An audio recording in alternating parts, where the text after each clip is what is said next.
Room ಅದೇನು room ಅದೇ ಅದು ಅದು ಏನ ಅದು ಸಾಮಾನು ಇಟ್ಕೊಂಬಂದಲ್ಲ ಕಂಪ್ನಿದವ್ರು.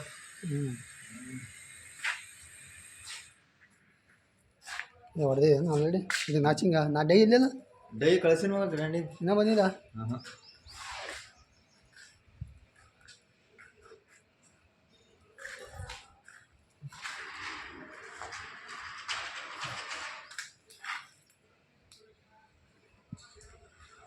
ರೂಮ್ ನೋಡ್ತೇವೆ ರೂಮ್ ಯಾವ ಇಲ್ಲ ಒಳಗೆ ಟಿ ಸಿ ಕೊಡ್ತಾನ ರೂಮ್ ಹಾಂ ಯಾವುದೋ ಮಷಿನ್ ಸೌಂಡ್ ಬರ್ತಂದಲ್ಲ ಯಾವ್ದು ಈಗ ಇಸ್ಕಡೆ ಬಂದ ಇದು ಮಾಲ ಅದೇನು ಇದು ಮಾಲ ಮಾಲಿದೆ ಇನ್ನು ಎಷ್ಟು ಟನ್ ಇರ್ಬೋದ್ರ ಮಗ ಇದು ಇದೇನೋ 19 ಟನ್ 15 ಟನ್ ಇರ್ಬೋದು ಮಗ ಇದು. 2 ಪ್ಯಾಲೆಟ್ ಕಲಾಗ್ಯಾವ 3 6 7 ಇಲ್ಲಿ ಆದ್ರೆ ಹಾಂ 18 63 25 63 25 63 ಮಾಡ್ಬೋದು.